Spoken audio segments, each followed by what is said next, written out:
Please sit back while we link back to Gashaka Gumti. Gashaka Gumti has the highest point in the country, and Lagos is one of the lowest points in the country. So you can understand why we are having this network connection. So, sir, please unmute yourself. We are back on. We welcome you back.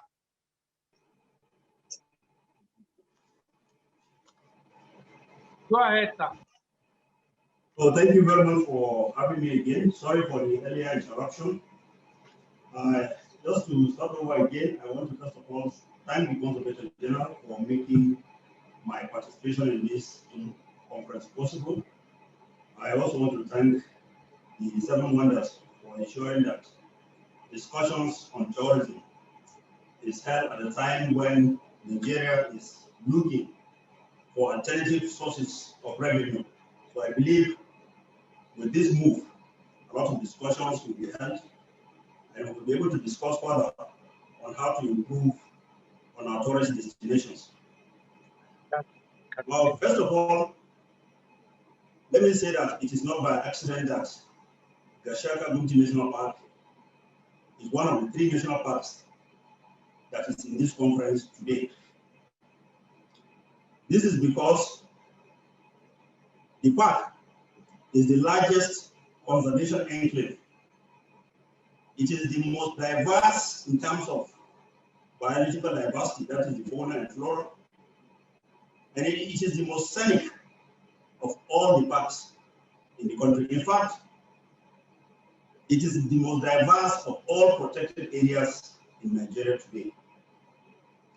The park, covering an area of 6,730 square kilometers, is located between Adamawa and Taraba States. The park has 5 ecological zones. These are the scrub savanna, the Sudan savanna, the low-lying forest, mountain forest, and the grasslands. And these ecological zones give rise to a variety of animal and plant communities. Next slide. Next slide, please. Tourist attractions. Due to the various ecological zones that I mentioned earlier, the 5 different vegetation zones, the park has a wide array of species. In fact, the bird species national park is listed among the important. The park is one of the important bird areas, which is important in the conservation of birds globally. Mammal species in the parks are about 103. The fishes are 55. Reptiles 22, amphibians 7, and over 1,000 species of plants. Some of the representative animals are shown on the slides. The red river hawk, the giant forest hawk. In fact, the giant forest hawk is one of the animals that is endemic to Gashaka Gumti National Park. Others are the bush bug, hops, and another species which is very important in conservation in Gashaka Gumti National Park is the chimpanzee. And the population of chimpanzees are only found in parts of Gashaka Gumti National Park. The tourist attractions continues. One of the important rivers that attracts visitors to the park is the Mayo River. Around October of every year, that's around this time, you observe that there's a lot of migration of fish species along this river. So around October of every year, you observe a lot of this migration of these fish species. The site, the Mayo River, is also a very important site for swimming, for fishing, and for other ecotourism activities. Now, another important attraction in the park are the historical sites. And these sites, please back to the former slide. Back to the former slide, please.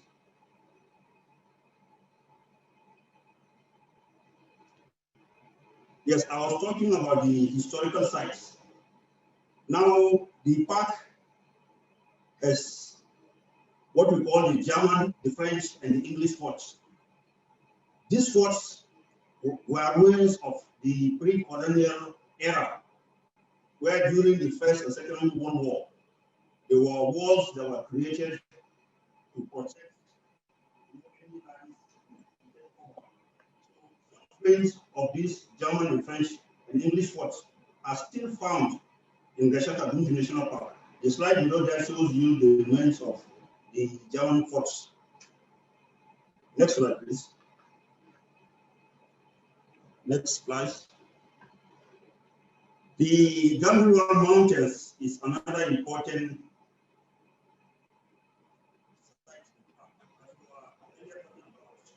the highest peak in Nigeria. In fact, the mountain, the Gangirwal Mountain, is the highest peak in Nigeria, covering an area of meters that is 2,419 meters above sea level. Is the highest peak in Nigeria. And these sites are also very important for mountaineering. They are also important sites for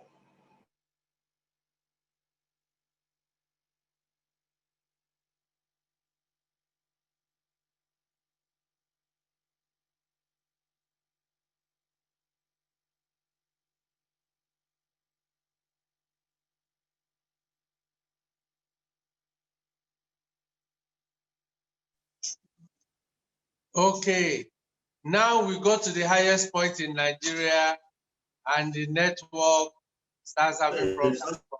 Okay, you're back. He's back.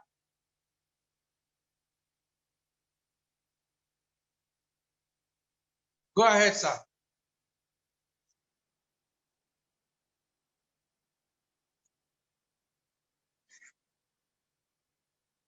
Go ahead, sir. We are listening.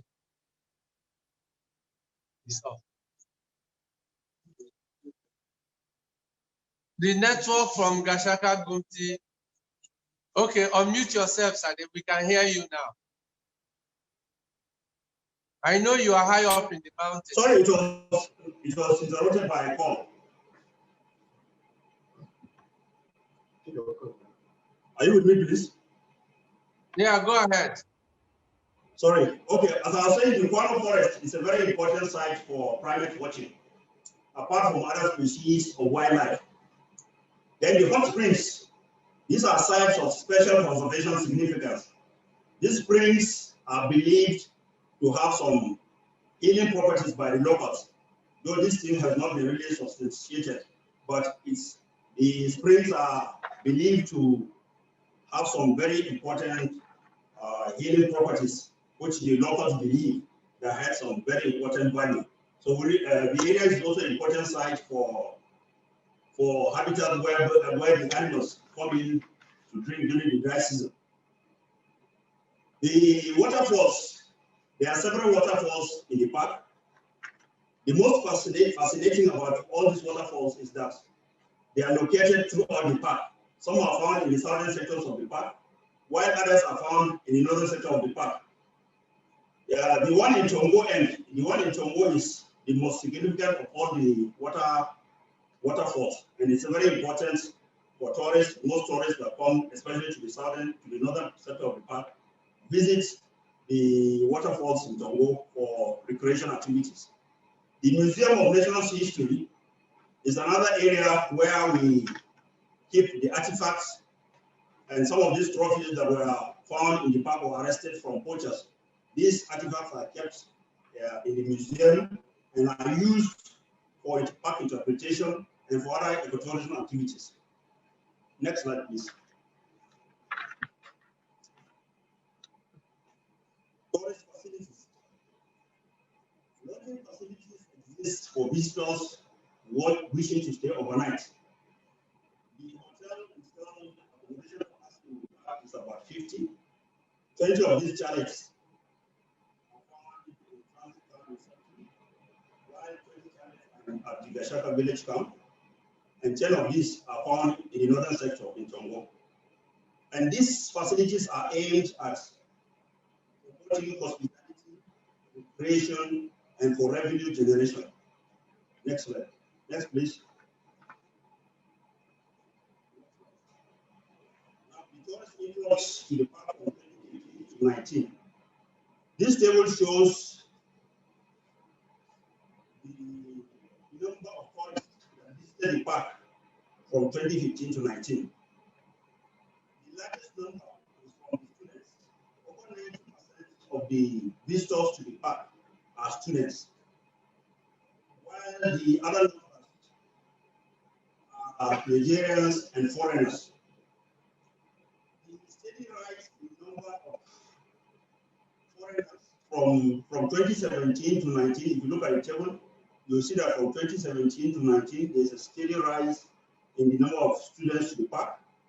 Then as well as the foreigners from 2017 to 19, you see the numbers from 8, 10 to 26, a steady rise in the numbers. But for Nigerian tourists, the numbers from 2017 has been decreasing. If you look at the graph there, it will show you that from 2017 to 19, the total population of tourists to the park is steadily increasing. So this is an indication that most of the tourists to the park are students. Then very few numbers of Nigerians as well as foreigners. Next slide. Next, please.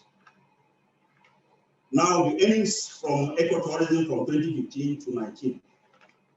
This number is just the earnings from ecotourism, that is for accommodation, catering services, and park entry. So you look at the numbers, you see that the numbers are not very encouraging. I think a total amount of 20 million was generated from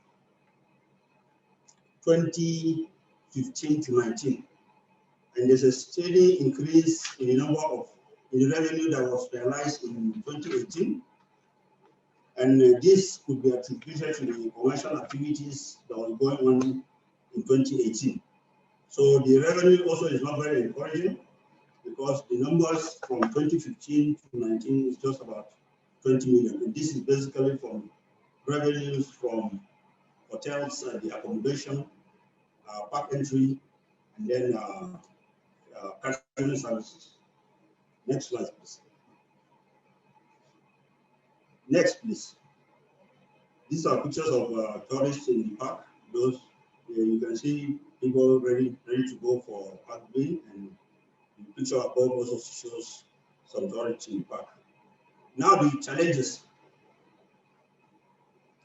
Insecurity.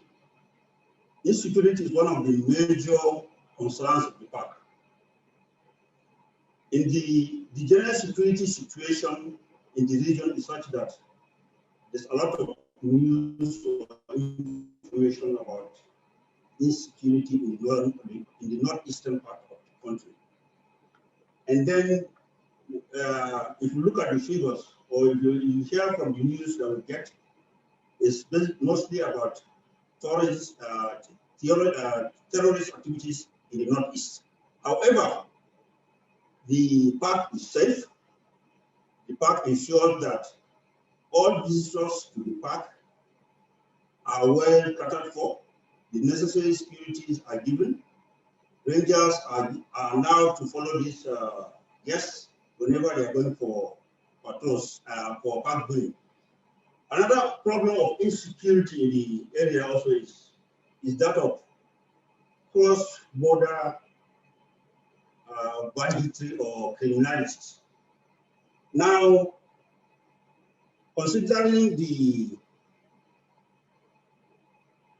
common boundary the park shares with the Republic of Cameroon, definitely you expect some form of illegal movement of bandits or some people across these borders.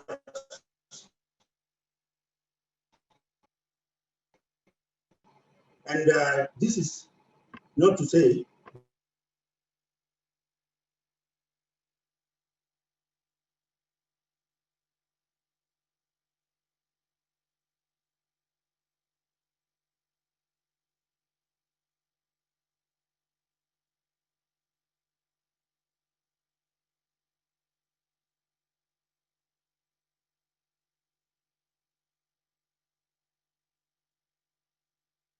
Unmute yourself. Unmute yourself. Are you with me, please? I can hear you, sir. Go ahead. All right, thank you. As I was talking about the insecurity in the region, now I was saying that there's a lot of activities because of the common boundary that we share with the Republic of Cameroon. You definitely expect there will be some cross-border infiltration by bandits and some criminal elements. However, the park is doing a lot to ensure that these issues are handled. Tourists to the parks are given the necessary security when they are going for park viewing. Accessibility is another general problem in the country. Poor road networks to the parks is also another issue of concern. There are limited access tracks, bridges, and culverts, and this limited accessibility within the park makes park viewing very difficult. Most of the time you see tourists trekking. Most of the time they are seen trekking, and sometimes you find that most of the areas that you expect the tourists to reach, they will not be able to reach these areas because of these accessibility problems. The inadequate tourism infrastructure is also another challenge. Some of the facilities like communication, improved tourism facilities like airstrips, internet services, and the rest. So there's need for the park to really look into the issue of improving on the tourism infrastructure. The lack of electricity facilities. The whole of the town where these facilities are located lacks electricity. Facilities are not connected to the national grid. So what we do is to connect our facilities to our generation sets, and which is of course very expensive. Another problem is also that of inadequate manpower. The park has only about 244 staff to man the area of 6,700 square kilometers. It's not a small area. So the number is also the staff strength is also another issue. The presence of enclave communities, the exponential growth in the population of these 7 enclave communities. We have about 7 enclave communities, and these communities has been increasing in population at a very exponential rate. Now, because of this high rate in population, also there is also the anthropogenic activities associated with it. So the enclave communities in the park is a major issue that if this is not handled in the near future, then this population has the capacity of taking over much of these park areas. Low patronage. The low patronage also is a major challenge. As this suggests that there is underutilization of the park's resources. And if there is underutilization, this also means that, or it also translates that there is low revenue in the country.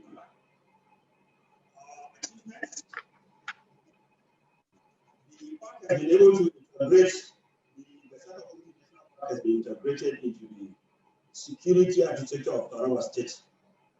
Now, with this, the park is now a member of the State Security Council, where decisions or actions are taken on issues that affect the security of the state. So, by the park being in the Security Council, there is a lot of advantages that the park will be able to gain. Public-private partnership with ANI, the African Nature Inverters, is one of the recent NGOs that the park has been able to collaborate with. And a memorandum of understanding has been signed with ANI to offer technical and logistic support to the park.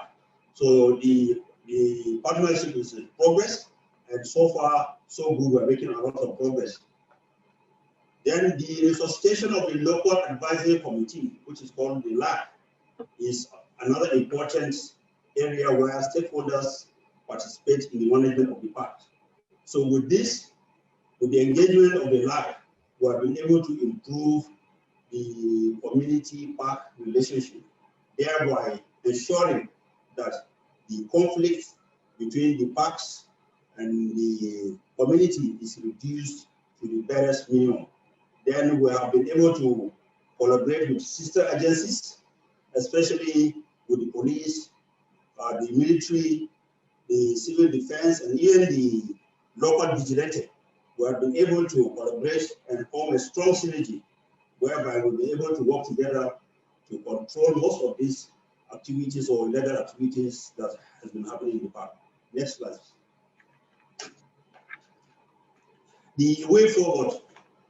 Well, in the issue of funding, most of these challenges that I've mentioned earlier is linked to improved funding. If the funding is improved, definitely, most of these challenges that I mentioned earlier will be resolved. But however, there is need for the National Park Service to be adequately and to give, and for the National Park, for the federal government to release these resources timely so that the park will be able to carry out most of these activities that has to do with ecotourism and park-related activities. There's also the need to resuscitate some of these degraded grazing reserves. This is one of the reasons why there's also some conflict in the park. Most of these herdsmen that come from very far distances to the park during the dry season is because of lack of grazing areas from where they come. So if these grazing reserves are resuscitated, it is expected that some of these grazing reserves will serve the purpose of this herdsmen. Then the manpower development, there's need for to increase the manpower of the parks as well as to improve the capacity of the parks so that we will be able to carry out our duties effectively. And then the socio-economic empowerment of the host communities is very important. This can be done through entrepreneurship and provision of microfinance facilities as an alternative source of livelihood to reduce some of these anthropogenic pressures and to improve community relationship. Thank you very much for listening. Thank you, Amayo.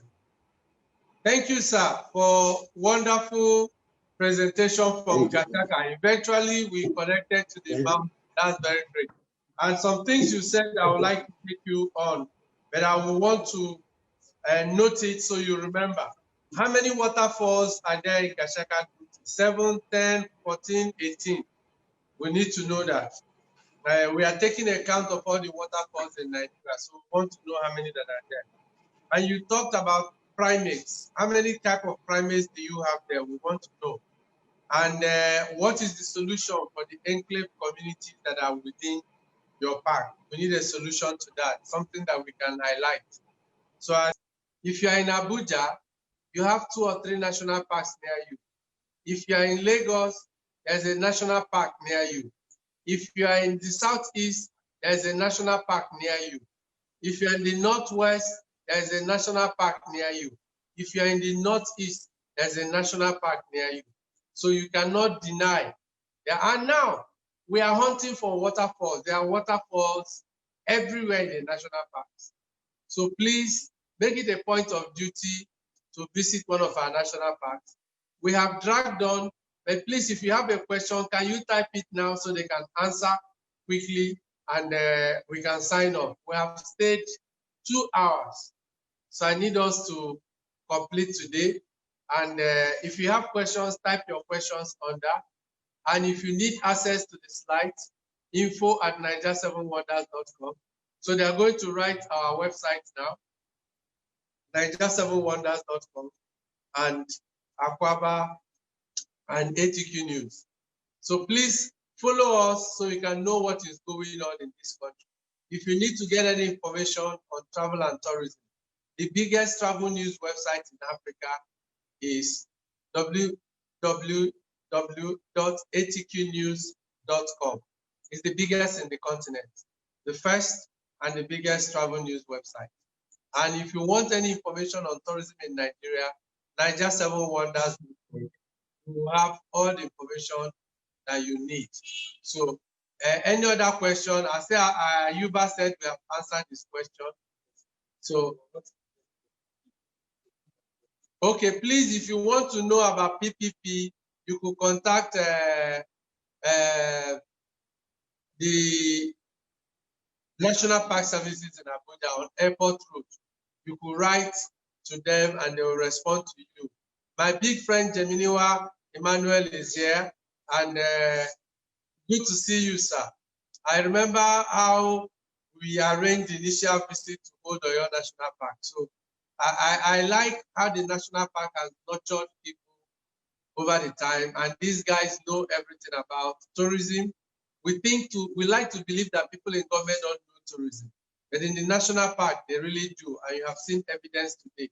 So if you have any other question, please write your questions so that we can quickly go. Or if there's somebody that has a question, okay, dossier about the challenges. Yeah, it's good we are bringing out all the challenges that's about this, and it's our job to present it to the government. You know, when government staff talk to government, they might not take them serious, but if we talk, you heard today that the IG has banned SARS doing checkpoints. It's because the public took it up, and end SARS, the IG responded.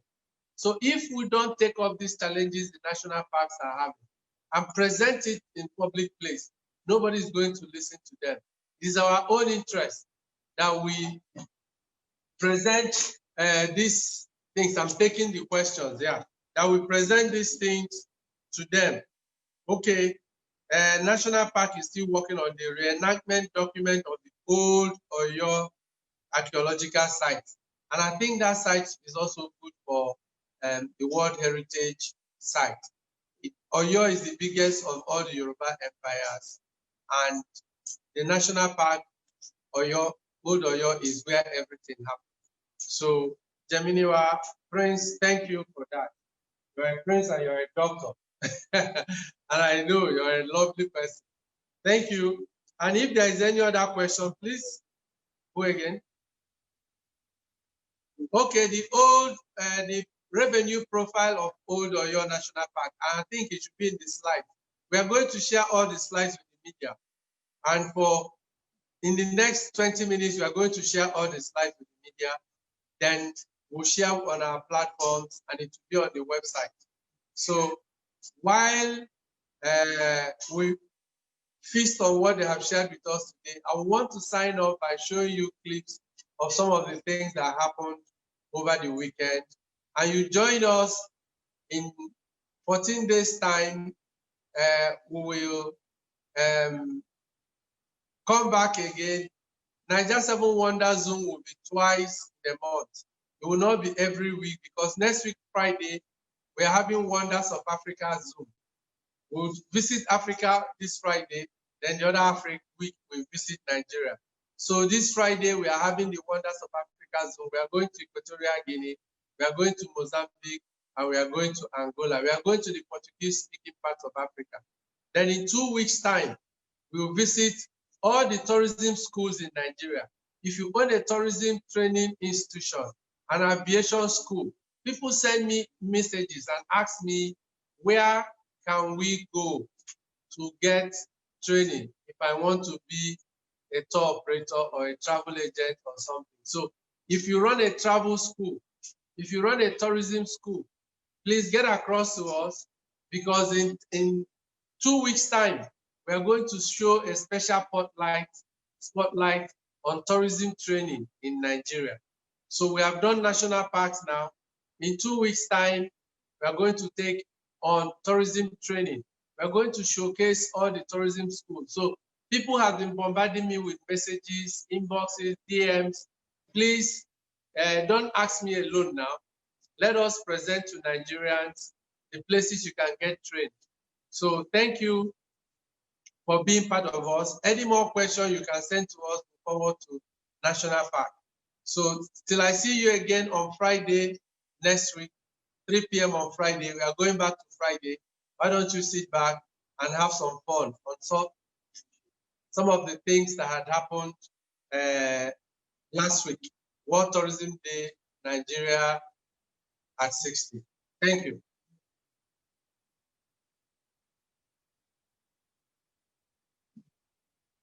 No, there will be another Zoom link. We are going to share the Zoom link for next week. That is for Africa. And we are going to give you a link.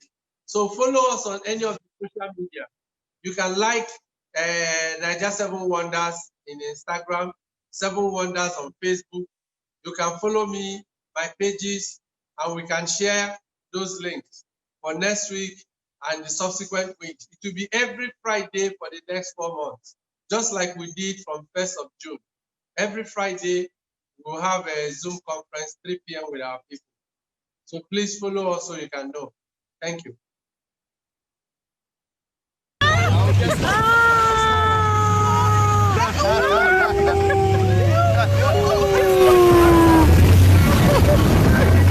Crazy, man.